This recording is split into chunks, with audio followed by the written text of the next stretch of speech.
Salig, mingon ng Dios kanato, salig, kay ikaw ug ako mahinungdanon, pinangga ta sa Ginoo, busa salig sa mapinanggaon nga amahan.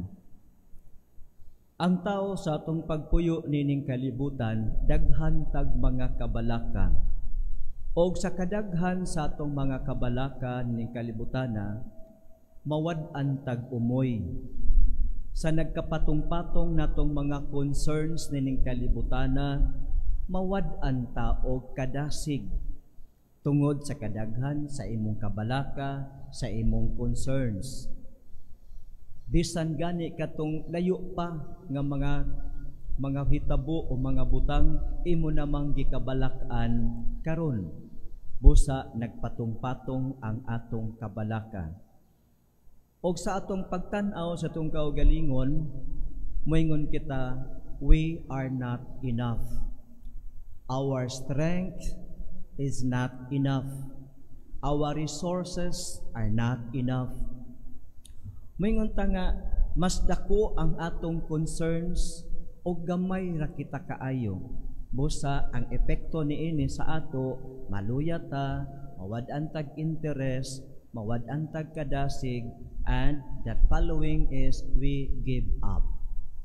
Apan ang atong ebanghelyo karong adlaw, mingon ang atong Ginoo, ayaw kamo kahadlok, ayaw kamo kabalaka, salig kamo sa inyong amahan. Mingon man siya, tan-aw ra gud ng mga langgam, ining mga langgam maning simbahan gitawag mo nig langgam sa pari. Wa ra bagyo ni gibuhi sa pari. Pero ingon sila langgam sa pari, tan-aw langgam sa pari dinha. Wala man na nyo gibahugan. Wala po na sila nagtanom. Pero tanawa sila, bisag wa sila tinanom, wala sila gipakaon sa mga tao, kay kung manuktok sila sa inyong pagkaon, abugon man inyong mga langgam. Pero sila buhi gihapon hangtod karon. Mingon si Lord, kamo pakaha, mas labaw pa mo bili kaysa mga langgam. Busa mingon siya, ayaw kamo kabalaka. Sa iyang pag-ingon nga ayaw kamo kabalaka, ayaw kamo kahadlok, iyang gipadayag kanato, salig kamo sa Dios nga inyong amahan. Salig. Kay kung ang amahan wala niya gipasagdan ang mga langgam nga usa sa iyang mga binuhat, ang tao nga specially made and created by the hands of God, di kamo pasagdan sa Dios. If we go back to Genesis, kining mga butang natong nakita, mga kahoy, mga langgam, mga suba, dagat, kabukiran, they were created by God by saying words. Let there be light, and there was light. Let there be seas, mountains. Let there be birds. Let there be fishes in the sea and the ocean. And they were created. But when it comes to us, God humbles Himself. He bends down to get soil and artistically form it in His hands, mold it, and form it into a human person. But this human person is lifeless, and God was so happy of that person that He made. Then He breathed into the nostrils of man and woman, and we became living being. So ikaw pakaha nga specially created by the hands of God. You were not created by the mere words of God. He did not say to the world, let there be man and woman to inhabit the world. He did not say that. Instead, He bent down and took part of the soil and then molded it in His hands and then breathed into it His living breath for you and for me to become a living being. Pagkanindo, kung mapalandungan nato, gihuypan ka sa Dios. Ihatagan kag kinabuhi. Ngano man nahimuot ang Dios kanimo. Na pagbuhat niya sa tao, nahimuot ang Dios. So kung mao kini, ang kinaiya dapat sa tao mao nga mosalig sa atong amahan. Apan ang tao karon nagsamtang nagkamoderno ang atong panahon, nagkaanam og kaus-us. Nagkaanam og kaus-us ang atong pagtuo, pagsalig sa pag-atiman sa atong langitnong amahan. Kay ang tao ana karon mitubo, no? Mitubo kanang giingon nga man mamahimo siyang autonomous from God. Autonomous from God. But it is not real. It is false. Because you and I are created by this God.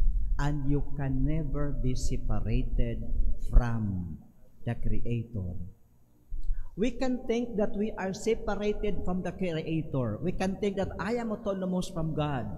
We can do our own thing. We can follow our own will. But God, ingon siya, ang akong gugma alang kaniya, yampingan sa Dios. Even if it is claimed that we are created by God, God never disclaim you. You are always claimed by God. You are my son. You are my daughter. You are my people. And this God who claims that we are His keeps blessing all of us. Mao na nga, even if sometimes you doubt the presence of God, even if sometimes you disobey the will of God, God still generously blesses you. Kung nagkadawat ka pong kagpanalangin, nakadawat ka sa grasya, even if you are not asking. God, ing ana sa ka-generous. Busa mingon siya, uy, mas labaw pa mogbili kay sa mga langgam, mas labaw pa mogbili kay sa mga bulak sa kaumahan.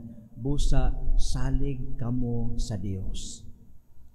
Kung unsay imong giatubang sa imong kinabuhi karon, kay there is no life without pain, no life without trials, no life without troubles. And every moment you face trials, troubles, confusions, and every time you're hurt, remember always that we have a God who cares for us, and we have a God who says to you, salig. Kay kita ra ba usahay, no? Mudaw ta, ato nun ta mo salig sa kanang habak, ato nun ta mo salig anang naipungsoy-pungsoy, unsa na mga butang din na, ato nun ta mo salig dito. Place your trust in the divine providence of our Father, Creator. Di ay nato ibutang. So mao na nga hangtod karon alang gyapon tay mga kuan din ito, tuo ang pikas tiil to as Ginoo, ang pikas tiil to as Jawa. Unya, o magbinirahay na sila di, pikas ka. Piang relay mong doon na. Mo namin na Ginoo, dili ka makaalagad sa tuha ka masters. You cannot be a servant to God and to your mammon or to your, nagitawan to nga, wealth. You cannot be a servant of both. You make a choice. Ang Ginoo nag-ingon, sultihan ko kamo, ayaw kamo kahadlok. Bisan sa itong pagpuyo nining kalibutan na, God is telling us, don't be afraid. O kining atong pagdebosyon sa mahal nga Birhen Maria, nagpakita kanato ang mahal nga Birhen Maria sa nindot nga panig-ingnan. Ha? Una, kung may gani si Lord nga, ayaw kahadlok. But ipasabot, trust in me, believe in me. Mary proclaims her faith in God. Sa dihang miingon ang mahal nga Birhen Maria, be it done unto me according to your word. Mary proclaims her faith in God. And God never failed Mary. Mary believes in God og ang iyang pagtuo nakalig-on kaniya og ang iyang pagtuo nakahatag og kaayuhan kanato sa mga tao. Let us look at Mary. Sa dihang ni-announce kaniya ang angel Gabriel nga, Mary, you are chosen by God to become the mother of His only begotten Son. And Mary said, be it done unto me according to thy word. Mary proclaims, yes, I believe in His words. be it done unto me. When Mary visited Elizabeth, Elizabeth, filled with the Holy Spirit, proclaimed in a loud voice, "Blessed are you among women, and blessed is the fruit of your womb. Blessed are you who believes that what God has said to you will be fulfilled in you." Manay kiingon. So Mary proclaims her faith in receiving Jesus sa iyang kinabuhi. She proclaims her faith. Yes, be it done unto me according to your word. She received Jesus with faith. Karon in the Holy Eucharist, kanang Jesus nga gi-receive ni Mary og diha sa iyang taguangkan, nagpahiluna, nagpuyo for 9 months, the same Jesus that Mary received in the Annunciation and the same Jesus that Mary gave birth, the same Jesus we receive today in the Holy Eucharist. It is the same Jesus conceived and given birth by Mary, the same Jesus we receive today in the Holy Eucharist. Mao na nga, when we receive Jesus, we receive in faith. Mao nang each of one who receive communion is required to proclaim your faith. Lawas ni Kristo, Amen. When we say Amen, we proclaim our faith in Jesus. In like manner that Mary proclaims her faith in God.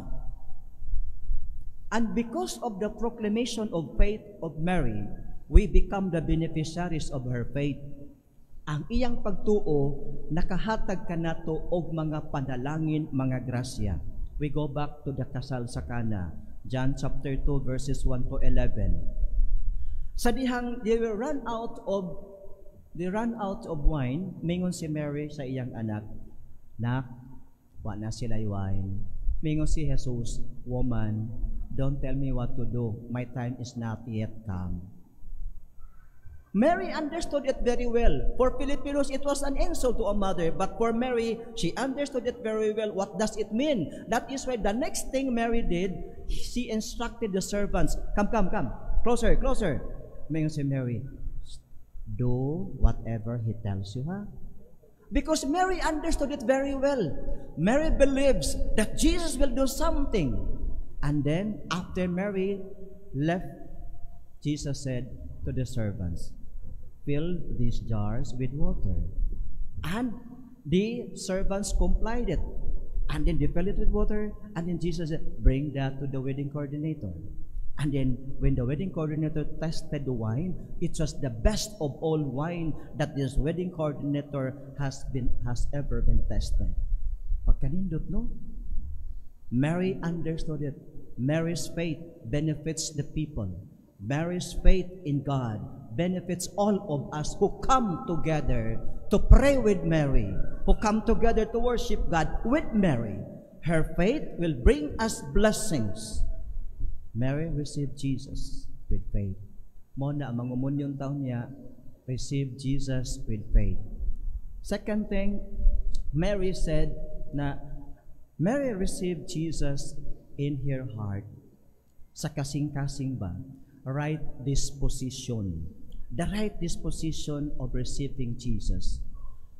The most important thing is to receive Jesus in your heart and to let that Jesus dwell in your heart. Sa receiving communion, we must prepare our heart, our soul, for a proper disposition in receiving Jesus. Bisan pagbakba imong ikalawat kang Jesus, or kamot imong ikalawat kang Jesus, without proper disposition in your heart, in your soul, in your mind, that action will never give glory to God.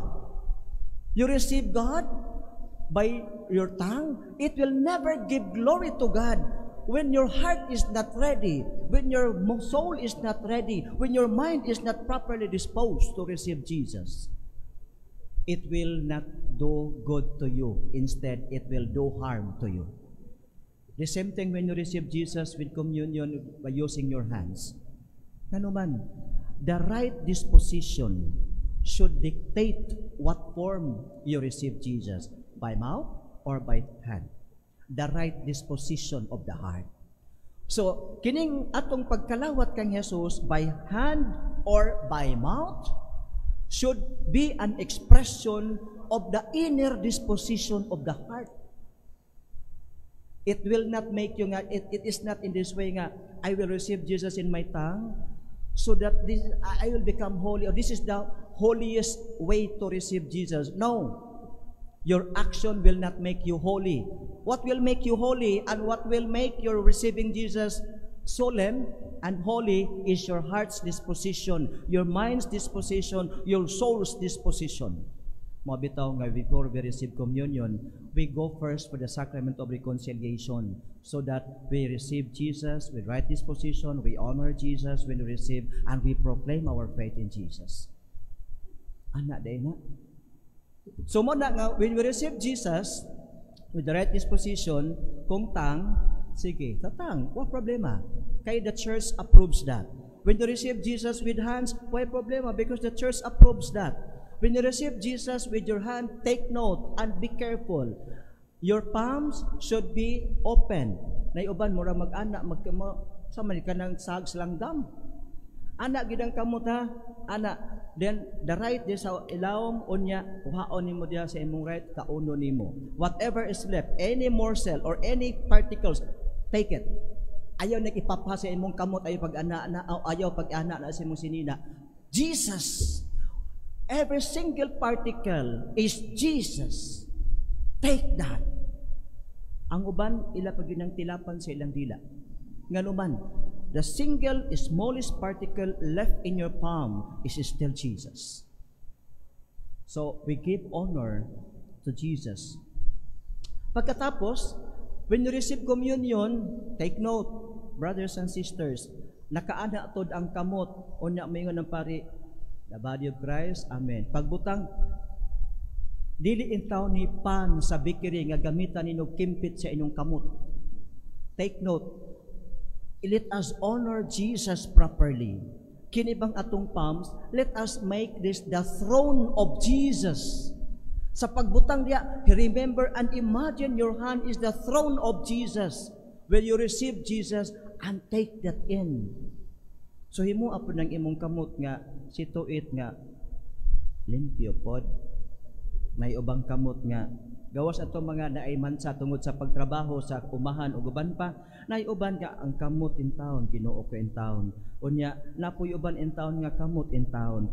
Ana, napoy uban gisuwatag numero sa cellphone, gisuwatag numero sa kanang pangsama ni masyaw baka ni nga numero, suwatan nila diha. Remember kinsay imong gikalawat, dili si Padre, kundi si Kristo. So let us prepare our hearts, our mind, and our soul. And let the expression of this proper disposition is the clean hand and clean mouth. Mangalawat ka nimong Kristo. Ayaw sa mo panungo. Mo yung napta, pistikulera jawa animal, matay ka pa unta. Una, lawas niya kito, amen. Bukal gihapon na. Kay the right disposition should be here, not here and not here. These two are expressions of the inner disposition of the heart. Then, ikatulo, when Mary receives Jesus, Mary receives this and he allows Jesus to make her a servant. Kung sa ingon sa mahal nga Birhen, I am the maidservant of the Lord. Alagad siya. O sa iyang pagkaalagad, sa iyang pagkalawat kang Jesus, sa iyang kinabuhi, sa iyang pagpapuyo kang Jesus, kung sa iyang gibuhat, Mary went in haste to the town of Judea, to the house of Elizabeth and Zechariah, unya mialagad siya. So nindot nga itong pamalandungan, when we receive Jesus in faith, we receive Jesus with proper disposition, and we receive Jesus with the right intention to go and share Jesus. Go for a mission. Karon niya kanya atong mga napili ng mga opisyalis sa atong mga chapters and clusters. You are chosen by God, not for your own sake, but for the sake of the community. You are serving and you will be serving the community but this community does not belong to you. You do not own the community. You are owned by the community. So moalagad kamo, dili sa inyong katilingban nga gisakupan, kundi sa inyong katilingban, diin kamo nahisakop. So ang understanding nato, lahi ng moalagad ko sa katilingban nga akong nasakupan. That means you possess the community. You own the community. The community belongs to you. It is not like that way in the church. You serve the community where you belong. That means you belong to a community and you are a servant of the community. It's not the other way around. So take note on that. Nga, when we receive Jesus, we become servants like Mary. Pagkanindot no, when we realize, because we serve as called, we do not serve according to our wishes, but we serve according to the will of God.